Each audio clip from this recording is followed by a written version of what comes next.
Hello बच्चों, SK academy की physics class में सभी का स्वागत है। तो बच्चों, आज हम एंगुलर प्रोजेक्शन को डिस्कस करेंगे कि हम अगर किसी प्रोजेक्टाइल को, किसी ऑब्जेक्ट को किसी एंगल के साथ थ्रो करें एयर में, तो वो कैसे मोशन करेगा। इससे प्रीवियस वीडियो में हमने हॉरिजॉन्टल प्रोजेक्शन को डिस्कस किया था कि हॉरिजॉन्टली अगर हम किसी ऑब्जेक्ट को थ्रो करते हैं, ठीक है, तो वो कैसा पाथ फॉलो करेगा, that is the parabolic path, और कितना टाइम लेगा वो नीचे फॉल करने के लिए, that is time of flight. वो हमने ऑलरेडी डिस्कस किया है फॉर द हॉरिजॉन्टल प्रोजेक्शन। इसी तरह मैक्सिमम रेंज उसका कितना होगा, कितनी दूर जाके ऑब्जेक्ट फॉल करेगा, ये भी हमने ऑलरेडी उस वीडियो में डिस्कस किया है, राइट। इस लेक्चर में जो हम एंगुलर प्रोजेक्शन को पढ़ेंगे कि अगर हम किसी ऑब्जेक्ट को किसी एक एंगल के साथ थ्रो करें, राइट, किसी एंगल के साथ थ्रो करें, तो वो कितना टाइम लेगा ग्राउंड पे फॉल करने के लिए, that is called time of flight. उसके बाद कितनी दूर जाके गिरेगा, that is the maximum horizontal range, और कितना मैक्सिमम हाइट जाएगा, कितना मैक्सिमम हाइट पे उसने रीच करेगा, वो उसको हमें फाइंड करना है। क्लियर? तो आइए पहले इसकी डायग्राम को समझते हैं।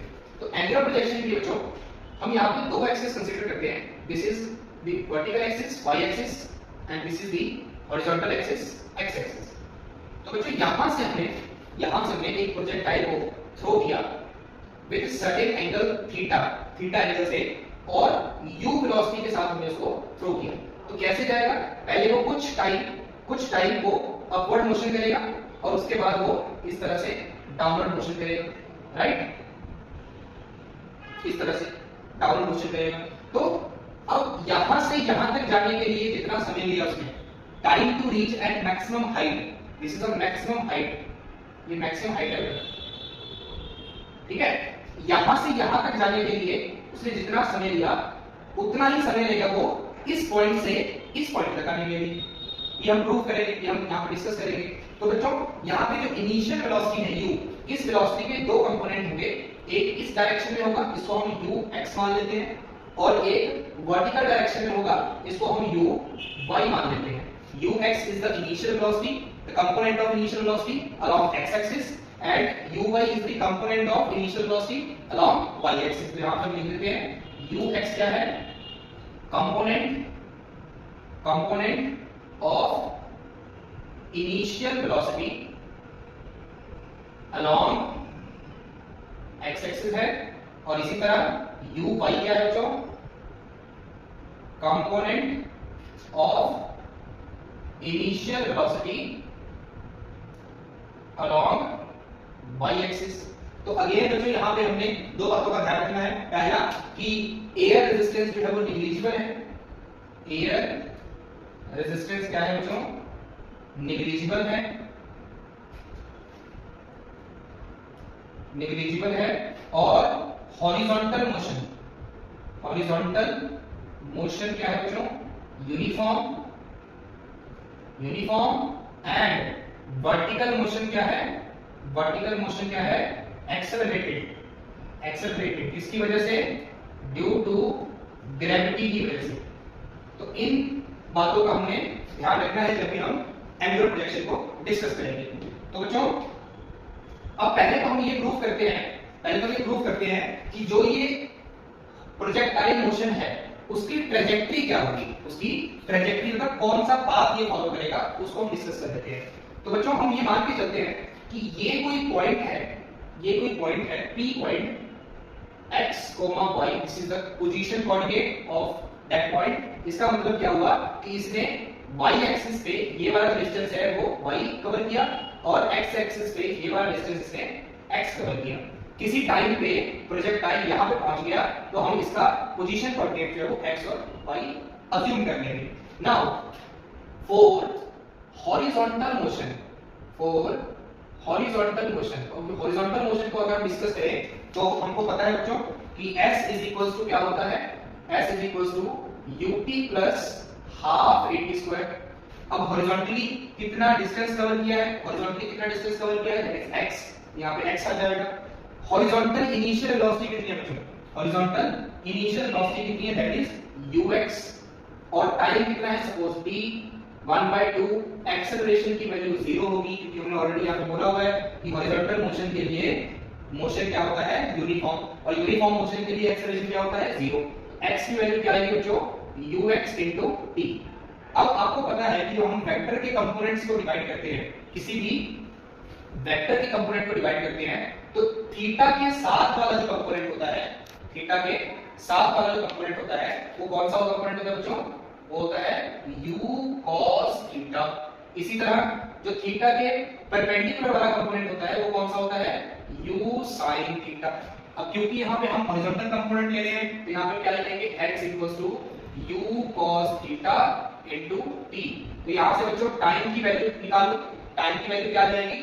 x upon u cos theta. तो ये हमने हॉरिजॉन्टल मोशन को डिस्कस किया और वहां से हमने टाइम की वैल्यू को फाइंड किया। इसी तरह अब हम बात कर लेते हैं for vertical motion. Vertical motion तो बच्चों वर्टिकल मोशन के लिए अगेन हम सेम फॉर्मूला यूज करेंगे। Same formula s is equals to ut plus half at square। अब वर्टिकली कितना डिस्टेंस कवर किया?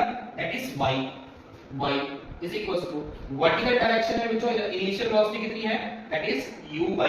यहां पे लिखेंगे u/t minus 1/2 g t²। अब यहां पे बच्चों हमने माइनस का साइन क्यों लिया? क्योंकि हमें पता है vertical motion is accelerated motion. Vertical motion क्या है? एक्सेलरेटेड है। अब एक्सेलरेटेड मोशन भी किसकी वजह से है? ड्यू टू ग्रेविटी की वजह से। एक्सेलरेशन किसकी वजह से है? ड्यू टू ग्रेविटी की वजह से।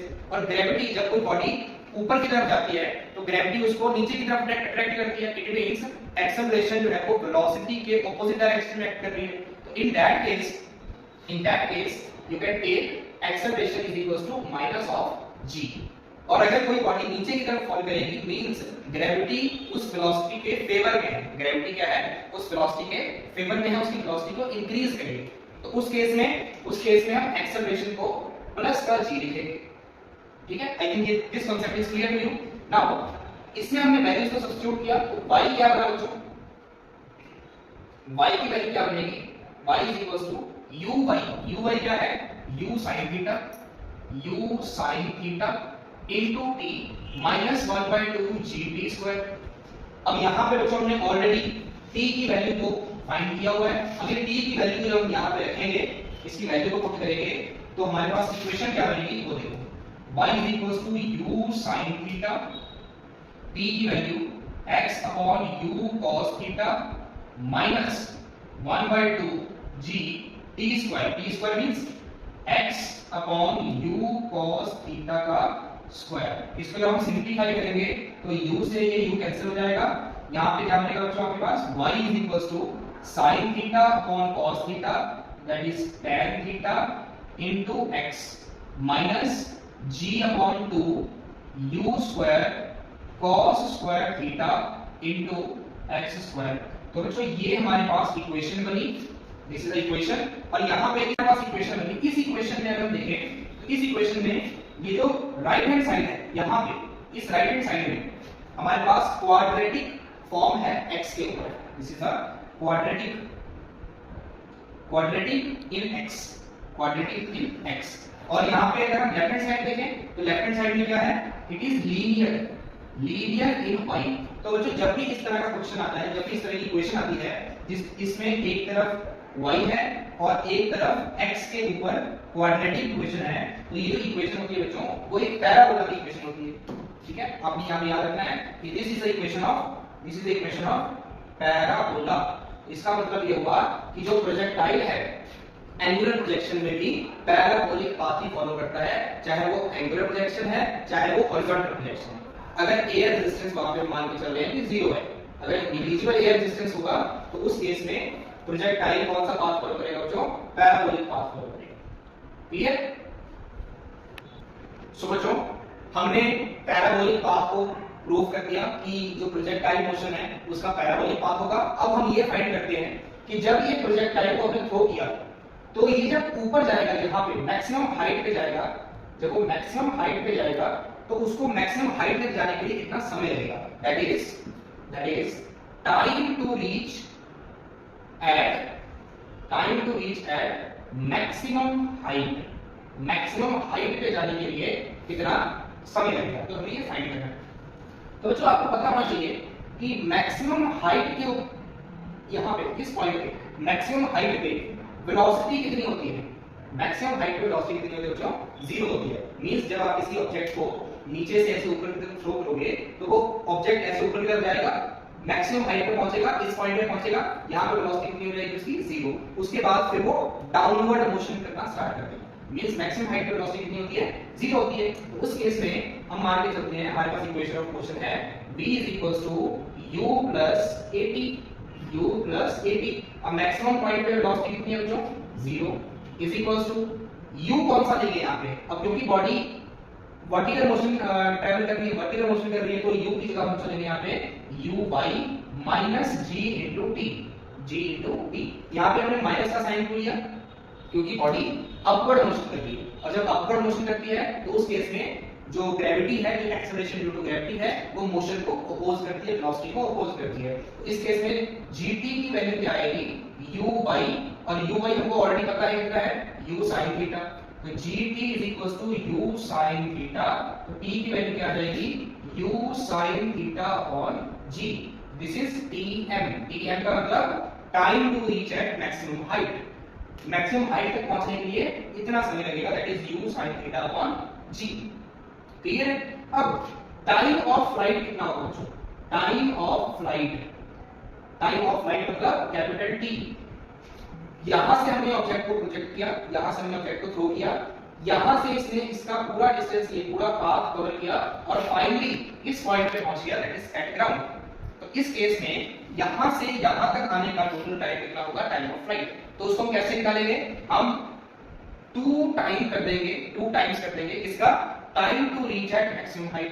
अभी मैंने आपको बताया था कि जितना टाइम मैक्सिमम हाइट तक जाने का होगा उतना ही टाइम मैक्सिमम हाइट से ग्राउंड तक आने का होगा, तो उसको हम लिख देंगे 2 times of time to reach maximum height. यहां पे अगर वैल्यू रखेंगे बच्चों तो 2 into u sin theta, u sin theta divide by g, तो टाइम ऑफ फ्लाइट का फार्मूला बना 2u sin theta divide by g।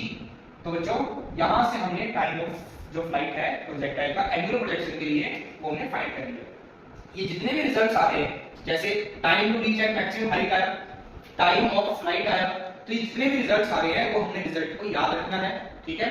ये फॉर्मूले हमने याद रखने हैं सो दैट इससे रिलेटेड जो न्यूमेरिकल्स है बहुत इजीली कर पाए, क्योंकि न्यूमेरिकल्स में क्या होता है, हम न्यूमेरिकल्स में सारी डेरिवेशंस नहीं कर सकते। न्यूमेरिकल में हमको वैल्यूज गिवन होंगी, डाटा गिवन होगा, हमने डायरेक्ट फॉर्मूला यूज करना है, उसमें वैल्यूज को पुट करना है और आंसर को फाइंड आउट करना है। तो इसलिए ये जो फॉर्मूले मैं यहां पे आपको हाईलाइट करके लिख रहा हूं, ये फॉर्मूले आपने जो है वो याद रखना।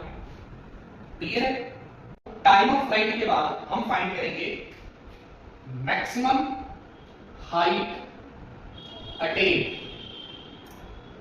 मैक्सिमम हाइट अटेन कि इस ऑब्जेक्ट ने, इस प्रोजेक्टाइल ने मैक्सिमम कितना हाइट अटेन किया, दैट इज कैपिटल H, कितनी हाइट तक जाएगा, कितनी हाइट तक राइज करेगा, हमने वो फाइंड करना है। तो मैक्सिमम हाइट के लिए बच्चों यहां पे हम इक्वेशन लगाएंगे, that is v² - u² = 2as।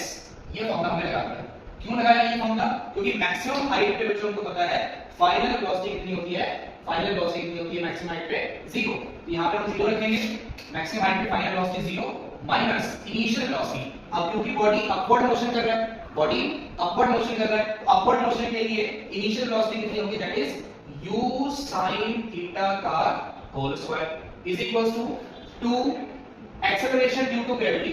Acceleration due to gravity की वैल्यू कितनी आएगी, that is -g into s क्या है बच्चों, डिस्टेंस कितना ट्रैवल किया उसने, दैट इज h, तो ये h है। अब इसको सिंपलीफाई करेंगे क्या बनेगा, -u² sin² theta equals to -2gh। ये माइनस से माइनस कैंसिल हो जाएगा, यहां से u² sin² theta divide by 2g is equals to h।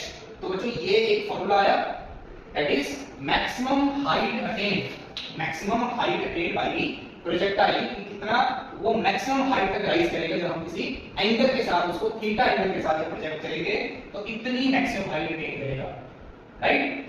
सो जो मैक्सिमम हाइट अटेन के बाद हम डिस्कस करते हैं कि जब हम किसी प्रोजेक्टाइल को थीटा एंगल के साथ थ्रो किया हमने, तो वो कितना मैक्सिमम डिस्टेंस ट्रैवल करेगा, means what is the range of the projectile, range of the projectile, ठीक है। तो रेंज ऑफ प्रोजेक्टाइल फाइंड करना है। अब रेंज क्या है बच्चों, रेंज क्या है कि मैक्सिमम कितना हॉरिजॉन्टल डिस्टेंस कवर किया उसने, मैक्सिमम कितना हॉरिजॉन्टल डिस्टेंस कवर किया। तो अगेन हॉरिजॉन्टल डिस्टेंस के लिए हम फॉर्मूला लगाएंगे s ut plus half at²। ये फॉर्मूला लगा दिया, ये इक्वेशन ऑफ मोशन लगा दिया। अब यहाँ पे s क्या है, s is the distance travelled. अब डिस्टेंस कितना ट्रैवल किया बच्चों यहाँ पे, हम मान लेते हैं कि यहाँ से लेकर यहाँ तक, यहाँ से यहाँ तक उसने कितना डिस्टेंस ट्रैवल किया, that is r। r means horizontal range, तो यहाँ से r आ जाएगा और यहाँ पे u की जगह बच्चों क्या हो गया, ux इनटू टाइम प्लस ये हो जाएगा बच्चों 0।